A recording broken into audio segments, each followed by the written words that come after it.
J'ai un peu l'impression de me répéter chaque année, mais beaucoup de films. Il y a eu beaucoup de films, l'année a été très généreuse, et tellement que par moments je me suis même posé la question de est-ce qu'il y en a qui ressortent un petit peu plus du lot. Pour être honnête d'ailleurs là-dessus, beaucoup de bons, mais pas forcément d'exceptionnels. Mais en cela, on se retrouve dans la même situation que l'année dernière, où mon top 3 s'était fait assez rapidement et où le reste s'était logiquement mis en place, mais cette année, pareil. Peu de films vraiment remarquables qui m'ont totalement transcendé et où leur place m'a semblé évidente dans mon top, mais pas mal de films que j'ai beaucoup aimés en salle et où certains ont dû se batailler pour avoir le droit à une petite place. Comme toujours, n'oubliez pas, ce classement est purement et simplement personnel. Il ne représente que mon simple avis de cinéphile et d'amateur de cinéma et ne doit en aucun cas être honoré et adoubé par tous. Donc comme toujours, de l'indulgence, du sourire, un peu de mesquinerie si les choix ne vous plaisent pas, mais surtout de la bienveillance. Et en avant la musique. Voici donc mon top 10 de l'année 2023, à commencer bien évidemment par le numéro 10.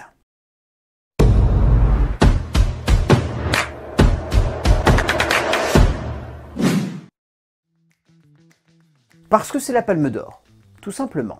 J'ai hésité à le mettre, mais en y repensant, je ne m'attendais tellement pas à grand chose, vu le peu d'amour que j'ai pour les précédents métrages de Justine Triet, que celui-ci a été une réelle surprise, et m'a semblé avoir une place de choix que celle de l'outsider dans ce classement en 10e position. Justine Triet nous offre un film poignant, intense, rondement et magistralement emmené par une mise en scène qui parvient totalement à s'emparer d'un récit qui pourrait sonner comme classique, mais que la metteur en scène rend tout simplement déchirant et flamboyant du début à sa fin, pour une œuvre marquante de cette année, une œuvre que l'on est un peu triste de ne pas avoir eu comme représentant aux Oscars, mais il est indéniable que la cinéaste française a largement mérité sa Palme d'Or au Festival de Cannes, tant elle parvient à se transcender ici, en offrant un film puissant et rare. Une œuvre marquante et même importante de cette année cinématographique. Passons maintenant au numéro 9.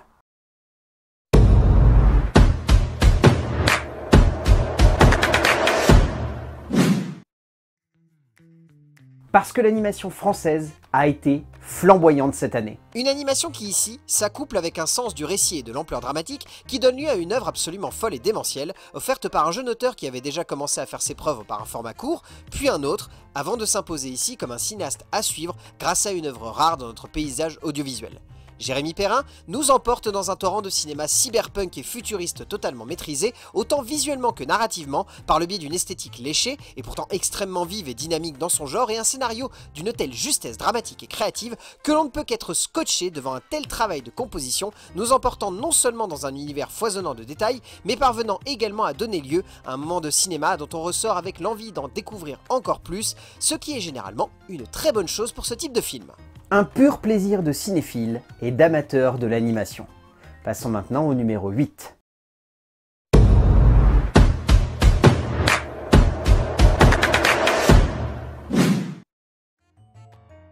Parce que ce film m'a fait aimer le foot. Et non, ce n'est pas une blague. Et Dieu sait que c'est une chose compliquée, même si regarder la Coupe du Monde peut être fun, mais là, Virginie Verrier m'a non seulement fait découvrir une grande dame du sport français, mais en plus a réussi à m'embarquer dans une aventure cinématographique d'une immense maîtrise, le tout dans un écran visuellement impressionnant pour un moment de cinéma qui n'a clairement pas assez marché à mon goût pour la réussite qu'est cette œuvre. Marinette Pichon est le genre d'héroïne qui fonctionne totalement sur un écran de cinéma et que la metteur en scène a su rendre particulièrement attachante dans un récit à la structure classique mais à l'efficacité visuelle et dramatique totale, emportant ainsi le spectateur dans une aventure de 7e art merveilleuse qui m'a totalement passionné et que j'ai ajouté instantanément à ma collection tant le film est court, clair, précis et d'une grande efficacité. Un beau moment de cinéma et une belle œuvre engagée. Passons maintenant au numéro 7.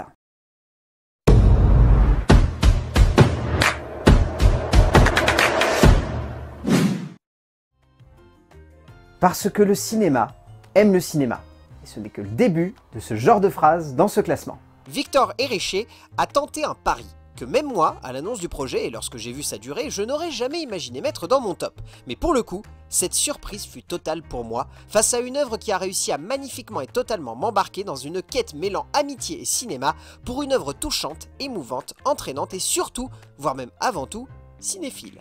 Le cinéaste espagnol a su faire de cette œuvre fleuve de 2h50 un grand et beau récit sur un cinéaste cherchant à retrouver les origines de la perte de son amour pour le 7e art afin de vouloir à nouveau aimer créer, aimer mettre en forme et projeter du cinéma.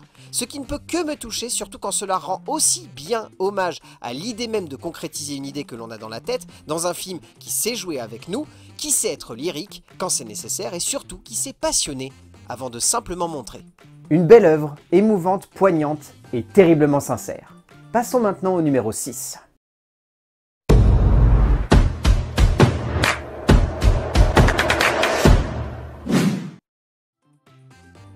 Parce que l'expérimentation peut parfois être très bonne.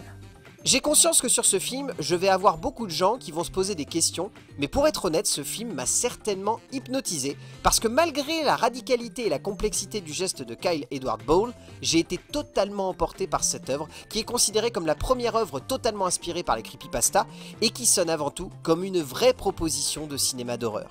Certes, on reste dans de l'expérimental, mais c'est un expérimental tellement radical et intense que je suis presque triste de ne pas l'avoir vu au cinéma, où j'aurais peut-être trouvé le temps long, mais où la récompense à la fin est tellement gratifiante et surtout terrifiante qu'elle m'aurait peut-être fait ressentir encore plus de choses face à un film radical, unique en son genre, terriblement complexe et difficile d'accès, mais total et définitif dans le genre adaptant les mythes et légendes d'Internet.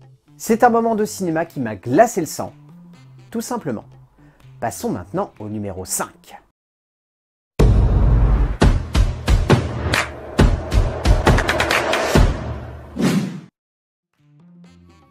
Parce que c'était horrible, mais dans le bon sens du terme. Je me suis pris une énorme claque, et cela dès le début de l'année, avec ce film belge tellement fou, tellement intense, tellement violent et puissant, que je me suis retrouvé scotché dans mon fauteuil, à ne pas pouvoir faire autre chose qu'être tétanisé par une deuxième moitié de métrage aussi radicale que terriblement déchirante, voire même horrible, comme évoqué au début, n'ayons pas peur des mots. Nabil Ben Yadir est magistral ici, le cinéaste parvenant à prendre ce fait d'actualité particulièrement atroce et dur et d'en faire une chronique moderne qui va certainement loin, voire même trop loin pour les critiques visiblement, mais qui personnellement m'a bouleversé et m'a déchiré en deux et m'a laissé un souvenir tellement fort que encore aujourd'hui je me souviens de quasiment chaque fragment de ce métrage, maîtrisé de bout en bout par son auteur qui en a fait une œuvre militante et importante même. Un film intense, difficile, mais clairement utile. Passons au numéro 4.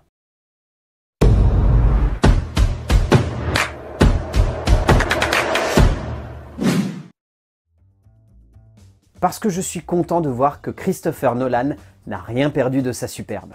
Après la déception franche et assez maladroite que fut Tenet, qu'il est bon de voir le cinéaste britannique revenir à un moment de 7e art plus intime dans sa structure, mais qui ne perd rien du besoin constant de démesure si cher au metteur en scène, allant jusqu'à reproduire une véritable explosion atomique, sans les dégâts de celle-ci bien évidemment. Christopher Nolan parvient à rendre Oppenheimer fascinant, parvient à rendre ce personnage énigmatique et assez sombre, aussi éblouissant que sa bombe, pour un moment de cinéma assez pharaonique dans son genre, 3 heures de long métrage tout de même, mais que le metteur en scène a su rendre assez grand public pour passionner les foules et surtout a su rendre digeste pour offrir un moment de cinéma renversant de maîtrise, fascinant par son rythme et son intensité cinématographique, le tout porté par une brochette d'acteurs tous plus renversants les uns que les autres, et cela pour un moment de cinéma absolument fou et démentiel, que ce soit visuellement ou narrativement parlant, comme souvent chez Nolan. Un retour aux sources qui fait du bien tout autant pour le cinéaste que pour nous, cinéphiles et spectateurs. Passons maintenant au gros du gros, à l'essentiel de cette année cinématographique selon moi. Entrons dans le top 3, avec pour commencer, le numéro 3.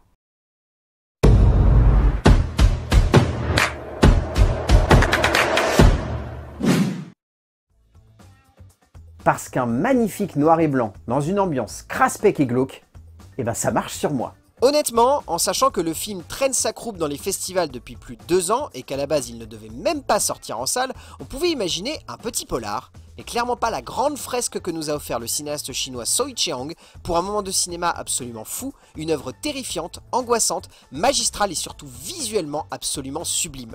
Le metteur en scène nous embarque dans un mystère opaque, dans une ambiance glauque, dans une ville faite de déchets et d'ordures en tout genre, qu'elles soient humaines ou de l'ordre de la poubelle pure et simple, pour une œuvre rare, un grand moment de cinéma sous haute tension, un film glaçant de maîtrise et de beauté, pour un de ces moments de 7e art, qui comme souvent passe inaperçu auprès du grand public, mais qui méritera certainement une place de choix dans votre collection de films, et que je vous invite fortement à découvrir si vous n'avez pas eu l'occasion de le voir en salle. Foncez, c'est un grand moment de tension et d'intensité cinématographique comme rarement je l'ai vu. Passons au numéro 2.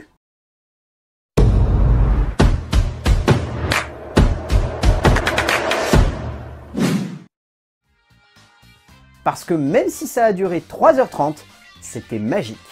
Encore une fois, Martin Scorsese a vu les choses en grand, ne s'est pas simplement limité à une petite fresque autour de l'Amérique du début du XXe siècle, mais nous a offert un immense fragment de diamant brut, avec cette adaptation absolument folle d'une enquête qui a mis beaucoup trop du temps à voir son mystère élucidé, pour un moment de cinéma renversant de maîtrise et de folie.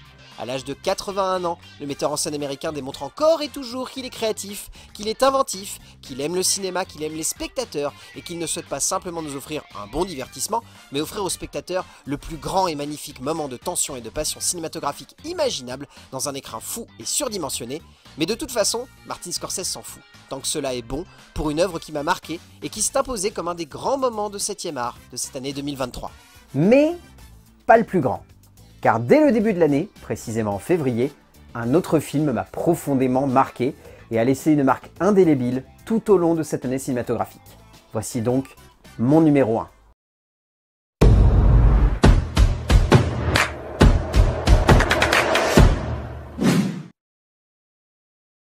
Parce que Steven Spielberg. Tout simplement. Je ne vois pas comment mieux vous convaincre. Non seulement j'ai été conquis avant même d'avoir vu le film, mais encore plus que cela, Spielberg m'a rappelé pourquoi j'aime le cinéma, pourquoi j'aime faire du cinéma, pourquoi j'aime voir un auteur parler de cinéma, et avant tout pourquoi le cinéma est ma passion de tous les jours.